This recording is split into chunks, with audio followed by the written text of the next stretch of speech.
Hello, my name's Florence. Welcome to the theobspod.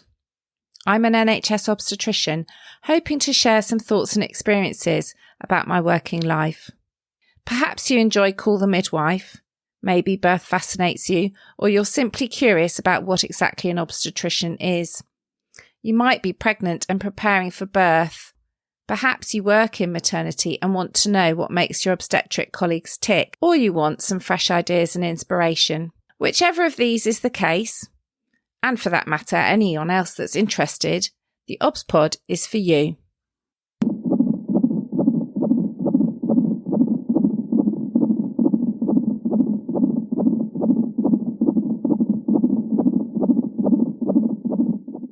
Episode 98, Book Before 10.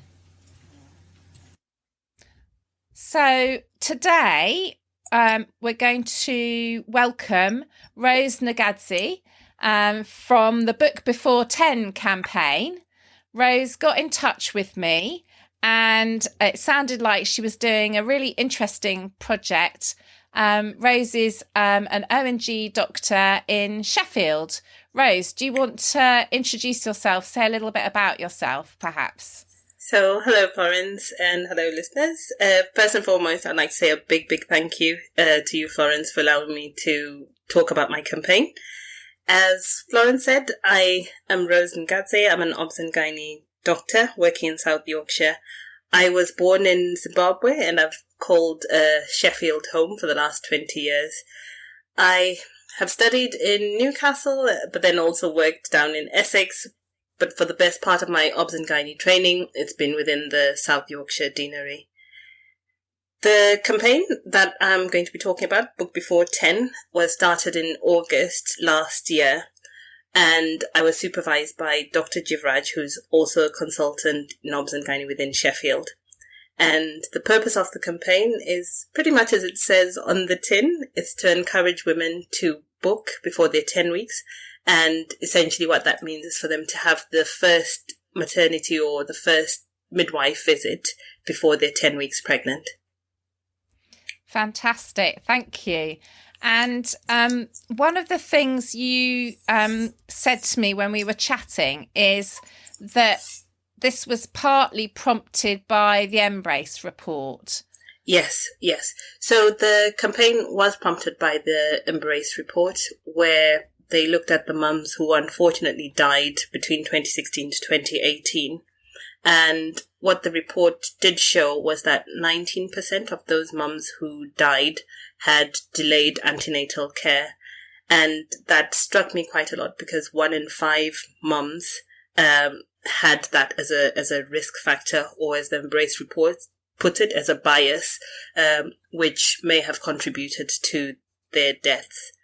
So as a result of that, we came up with the campaign to raise awareness so as to eliminate at least one of those biases and reduce the risks of women in their pregnancy so that they can have the best care possible. Yeah, and you mentioned to me about the health inequality that had really, it's been there all the way through, but it's become much more emphasised in recent years, hasn't it? Yes. Between women of different ethnicities. So I'm interested that you decided to look at booking by ethnicity, and I'm wondering how many maternity units actually do that.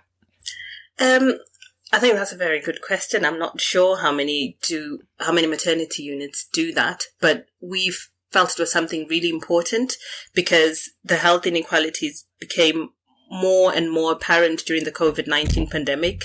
And because of that, we just felt to look at ways in which we could, as someone put it, stop admiring the problem and do something to make a change. Yeah, I love that, admiring the problem. It's that let's talk about it a lot. Yes. And that'll just make it go away. Exactly. It so won't. Exactly. Yes, yeah. Precisely. And I like the fact that you said you felt you personally needed to do something. Yeah, absolutely. I think that was one of the reasons for that was I could see myself as one of those women being at a higher risk of dying in pregnancy. And the reason why that was even more touching, or why it became even more apparent, was it wasn't too long before I too was pregnant, and I had had my son. And as a result of that, it was something I found quite scary, but at the same time, something I felt I was in a privileged position, because working in obs and gynae, I felt there was more I could do. That I felt that there was a way in which I could make a difference. I think that's pretty impressive to take that and go and do something with it. So when you were looking at different ethnicities booking at different sort of times, or the differences, was there a big difference between when women book? So yes, there was quite a big difference. In the audit that we did, at the time, the hospital was using late booking, or classifying late booking as women booking after 20 weeks. And oh, wow. Yes. That's very late. It is very late. And even considering how late women were booking, we found that there were more people of Black and Asian ethnicity who were booking late in comparison to white British and white Irish women. So, for example, in 2019, we noticed that about 1% of Black women were booking late, and that was in comparison to 0.9%. But when we looked at the late bookers in 2020, the same time period, the people of Black ethnicity were now 3.1% compared to 0.4% white British and white Irish women. Wow, so it's a problem that is getting worse. Yes, exactly. It was more than double the number of late bookers from the Black population. Right. So you started to discover that. I mean, I'm thinking late booking being after 20 weeks and your campaign book before 10 weeks. That's a really ambitious target to bring down to 10 weeks. Yes. So why did you fix on 10 weeks? We chose to bring it down to 10 weeks in line with the NICE guidance, because NICE suggests that people need to book before they're 10 weeks. So I think if we aim for the standard practice 10 weeks, then we'll be able to catch more women, as opposed to if we're looking at women booking after 20 weeks, then potentially even more women may book later. Okay, so you established that women were less likely to book. So then how did you start thinking about the campaign and what you might need to do to change that? So having seen the problem, we felt that there was something that needed to be done. And initially, the first thing that we set out to do was to try and engage the women, to try and speak to women and encourage women to book in a timely manner. And initially, the campaign was very much about educating women and making women aware of what the guidance is. But as the campaign evolved, we've now sort of started looking at why it is actually that women are not booking on time. What barriers is it that they're facing? And in addition to that, we've started engaging the healthcare professionals to find ways in which the healthcare professionals could also make it easier for women to book in a timely manner. So what sort of things were women telling you were making it more difficult for them to book? So there have been multiple things that people have said. Some people have said that they just didn't know, that they didn't know they had to book before they were 10 weeks. And some other people who are who are migrants to the country didn't necessarily have contacts or sources of information here. And what they tended to do was to get information from their relatives back home, from their countries of origin. Yeah. So there will be discrepancies in the maternity care from place to place. And as a result, women were therefore not having the optimum care that we provide here in the UK. Oh, that's interesting. So it's kind of ask your sister or mum or whatever, friends, rather than... Yes, exactly. Okay. And were there things about approaching the healthcare system that were putting people off? Were there women that did know but were reluctant to come? There are a few women that I spoke to who did know, but for example, they were juggling multiple things. Perhaps they had a few part-time jobs and other children to look after. And as a result, they didn't really prioritize their own care or their maternity care, resulting in them not booking in a timely fashion. So I think that was one of the key things where people are migrants and they don't have that social support to enable them to attend the booking appointment, which we know can take a while, can be up to an hour long in some situations. Oh, yeah, that's interesting. I hadn't thought about it because it is a very long appointment. Yeah. I'm curious about the role of men so I don't know if you had seen that my friend Jill Phillips had done some work with Dr Alice Ladder, who was doing a PhD on Ugandan men's attitude to maternity care. And she found one of the reasons the women weren't eating the right foods or weren't attending appointments, I know it's a bit different in Uganda, was because actually they didn't necessarily have control over what they were doing if the man of the house wasn't kind of understanding the importance. Do you think that extrapolates to the UK at all? I do think. Did you come across that at all? I think it would extrapolate in some situations, but I actually hadn't come across it in this campaign. I hadn't come across any men sort of being a hindrance or stopping women from booking on time.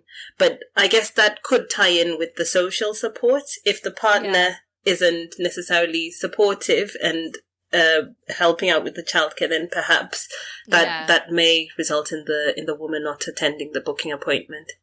So you've mentioned talking to women, and I'm interested to know how you went out and kind of gathered and had those conversations, because traditionally everyone talks about, and I hate this phrase, they're hard to reach, and they're not hard to reach. It's just we haven't bothered to reach, or you know, or maybe we've not listened. So how did you go about getting some really good conversations with women? Have you got ideas that other people might be able to kind of try too? So I approached different charities which serve women from ethnic backgrounds or women from deprived areas or any other groups of women who are at higher risk, and just told them about the campaign and the benefits that it holds, and that I was willing to talk to them if they were willing to listen. And most people have been open to me coming to talk to them and telling them about the campaign. I think to an extent, when we talk to people about encouraging them or sort of doing health promotion, I think if people don't necessarily know what they'll get from it or what the benefits are, they may not engage.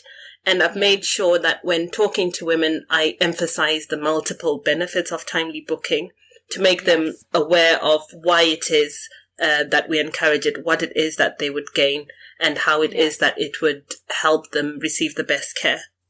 Right. So you kind of go into a community group and maybe have a conversation about, you know, how they can optimize their health and that of their baby. Is that what you're saying? Yes. Yeah.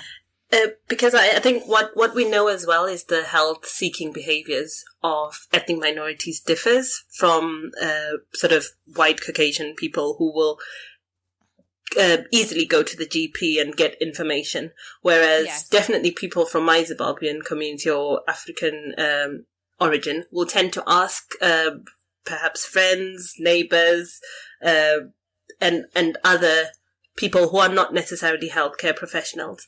So my aim was to make sure that people within the community know what is recommended, know what is expected, and that way it would ensure that information is disseminated to the right people. So you wouldn't necessarily have to talk to a specific woman who's pregnant, No. if you've got enough people in the community chatting about it, that information will filter to her. Yes, absolutely. So that was the approach that I took. Most of the people that I spoke to were not of childbearing age. They were probably sort of the age of perhaps aunts or grandmoms, but they will definitely have access or know a woman of childbearing age. And for that reason, I was sure that the message wasn't falling on deaf ears. Right. That's really interesting because, the kind of wider family is something I think, maybe forget a bit about in maternity care. We've got quite good on focusing on partners, but grandparents, aunts, uncles, cousins, sisters, we're not as kind of geared up for that bigger family grouping, are we? Yes, absolutely. And from these talks, another sort of area or point of influence was hairdressers, because people tend to frequent hairdressers quite a lot. So definitely for one of the first talks that I did, posters were put up in a barber shop, and information was relayed that way to try and get people to come and listen to the talk. I absolutely love that idea. That is such a good idea because you've got a captive audience at the hairdresser. Yes, definitely. Do you know, I went to a play at the National Theatre last year, or probably before the pandemic, which was called The Barbershop Chronicles. Oh, good. And it was about African men in the barbershop, and it was barbershops in different places. And that it was like a men's support group, the barbershop. Yeah, exactly. So I can really see the idea of reaching out to women via the hairdresser. Yes, absolutely. Absolutely brilliant idea. Absolutely. It serves more than just one purpose of having hair done. Definitely. Absolutely. And you could be sat there for hours while someone's doing your hair. Exactly. And you've got nothing to do. That's brilliant. Yeah. Exactly. I love that. Okay. And you mentioned to me before about working with maternity voice partnerships. Yes. Tell me a bit about how you've done that. So I've contacted the Maternity Voices partnerships directly just to tell them about the campaign, because I know that they are a very good bridge between the community as well and the healthcare professionals. So by reaching out to them and telling them about the campaign, they are also able to advertise posters which I've created on the campaign on social media groups and to talk to different women. And I think the benefit is the information will be coming from somebody who's not a healthcare professional, but coming from a lay person speaking to other women, which sometimes I think makes women more receptive to the information. And have you been doing this project? Sorry, you mentioned your supporting consultant. Yes, Dr. Jivraj, yes. Dr. Jivraj. And is it just the two of you, or is there a bigger group of you working on this? So it's just the two of us working on the campaign, and we tend to work on it in our free time and aim to make people aware where we can and have these talks when we can.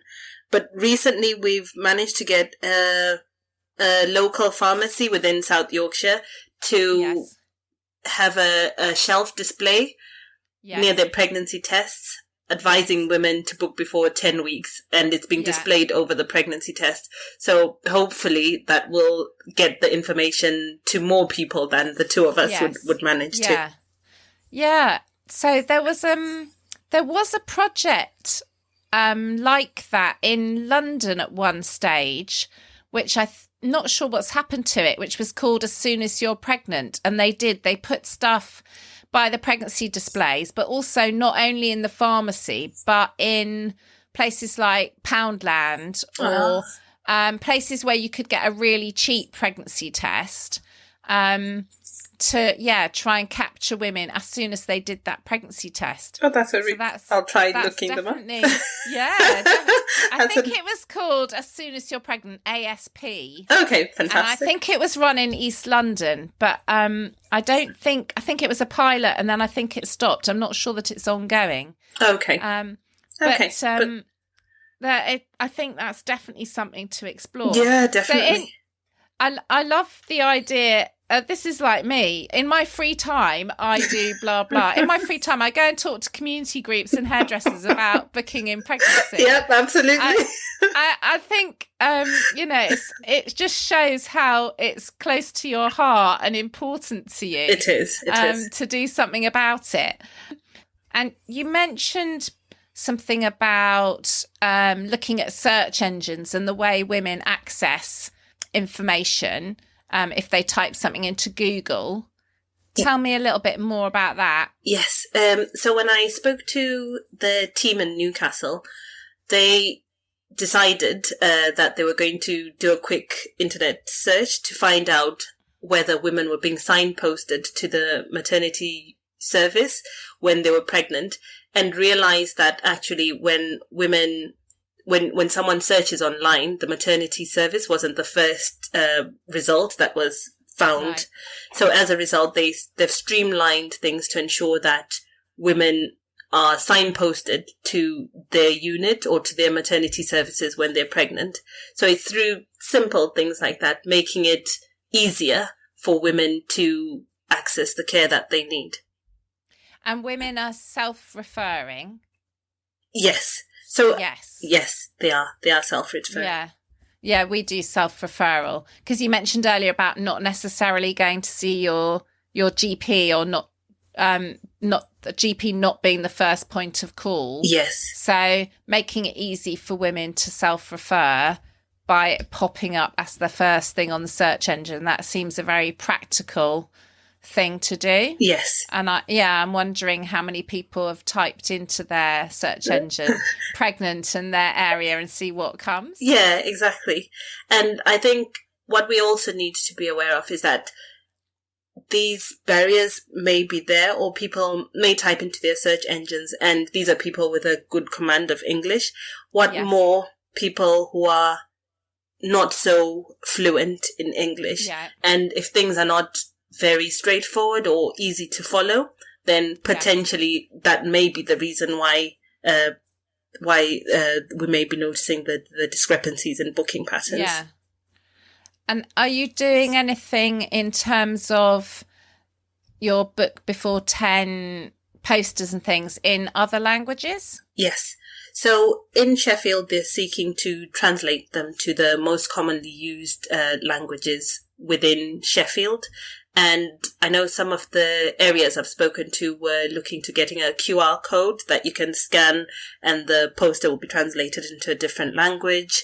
And one of the other areas was talking about a radio ad, because sometimes women may not have good literacy levels, even in their native languages. So airing a radio ad about the need to book on time in, for example, sort of different radio stations in the women's local languages. That sounds like a really simple idea as well. Because you're right, literacy even in your own language, let alone in English, could be a big deal. Yes. What other actions have you been taking, or is the campaign taking? So other actions the campaign has taken are mainly to speak to different. I think the biggest impact will be had if the campaign is adopted by bigger groups or bigger trusts and hospitals. So the campaign is aiming to sort of speak to key decision makers in hospitals, so that they can adopt the campaign and help to publicize it and spread information about the importance of timely booking. So you started in Sheffield. Yes. And which other hospitals are you trying to kind of spread it to? So at the moment, it's been adopted by 5 hospitals. So Doncaster and Bassetlaw, Greater Manchester, Lancashire and Newcastle. But my my hope is for as many hospitals as possible to adopt it, because I think it's something really important. It's a simple message which can make a huge difference. That sounds amazing. I love the idea of the two of you. You've already got 5 hospitals and you're pressing ahead. Plowing on. And, you know, that's fantastic. So if someone listening kind of were thinking, okay, at my trust, I want to get involved in this, what would they need to do? I'd be very happy for them to contact me on Twitter. The handle is at bookbefore10. And I'll be more than happy to talk to them about the campaign and share resources that we have available, and sort of talk to them about how we've managed to enroll, to get the campaign going, and share any ideas that may be helpful to them. That sounds great. And I can put those things and some links in the programme notes of this episode. Oh, brilliant. Thank you. So what results do you think you've had kind of so far, in terms of, do you think you've managed to improve things? So at the moment, we haven't audited our late booking patterns, because the campaign was started in August of last year, and it's only just building momentum, and we're managing to get more information out. So we do hope to re-audit the late bookings, perhaps after 6 months of the campaign running at full form. But I think the results that I would say the campaign has managed to achieve is the support really from the different organizations, because through that we're managing to get more people to be aware of the need to book on time. So you're going to re-audit presumably kind of so if you started in August, even those first women that will have heard things, with everything in obstetrics, there's a 9-month lag, isn't there? Yes, so definitely. So you can't even begin to think about it until probably the summer. And then that wouldn't be your full campaign with everything kind of really ramping up. No, it wouldn't be then. I think I would say, as a rough estimate, I'd say August of this year would be a rough idea of when we would think about re-auditing. But I'm hoping once more groups come on board, we've recently spoken to the CCG, so they're also going to be advertising the campaign. Yes. I'm hoping that the information will become more readily available and more widespread. And then at that point, would then do the audit. Yes. That sounds brilliant. So once you've done this, how do you think you might... So say you see there's a really brilliant improvement, how do you think you could try and sustain it and kind of keep the conversation going? Have you given that any thought yet, or that's too far in the future? I actually hadn't given it much thought, but my intention is not to get the foot off the gas. I intend to just keep pressing on and making people aware of the need to book on time. So I think even if we did notice a great improvement in the late booking patterns, it's not something that I would then feel we need to relax and not tell people about, because I think the benefits are numerous. So I would definitely continue talking to people about the need to book on time. And so if I was a pregnant woman listening to this, so at the end of my podcast, I always have a zesty bit. So what would your zesty bit in terms of, for a pregnant woman, what would you say to her? This is the absolute bit. This is why you should book before 10. What would you say? I would say the need to book before 10 weeks is so that a woman can get the appropriate care that she needs and support throughout the pregnancy, so that we as healthcare professionals can refer the woman to other people if we need to, but at the same time, the woman can also inform us of her wishes, inform us of what it is that she would like her birthing experience to be like. And we work together in partnership to make sure that she has a safe and good birthing experience. Yeah, good journey to parenthood and, Yes. and maternity journey. Yeah. And for health professionals, I guess the zesty bit would be get on board with the campaign and get the word out. Yes, it would be. Yes, it would be 100%. And I think what's also important is the healthcare professionals should look at their own demographics and look at their own areas and see who it is that's booking late and try and explore why it is they're booking late and seek ways in which they can support women so that they book in a timely fashion. Yes. Lovely. I'm hoping this is going to spark a whole load of people to go out to the hairdressers and start spreading stuff. I love that story. That's really great. But I think you're really inspiring, Rose, to like take a problem and just like you say, in your spare time, just go off and start trying to do something about it. That you're very much my type of person of, well, I'm just going to go and do something rather than, let me think and do a big kind of thought through thing and no, I'm just going to do something about it. It's great. Oh, thank you. Lovely. Thank you. Well, thank you very, very much. Brilliant. Thank you so much. Honestly, thank you. Do keep in touch and let me know how it goes. I will, definitely. I will. I'll give you a little update. I do hope you've enjoyed listening to this episode of the theobspod. Feel free to contact me on Twitter at FWmaternity or at theobspod to ask me questions, give me topics for future episodes, or let me know what you think. It's absolutely fantastic when you get in touch. I really enjoy reading your comments. As usual, I've tried to include in the programme notes some extra reading about this particular topic, both for professionals working in maternity care and for pregnant women using services. I'd like to reassure you that although I'm talking about my experiences working in maternity care, I take confidentiality very seriously and do not give any personal information about any of my patients.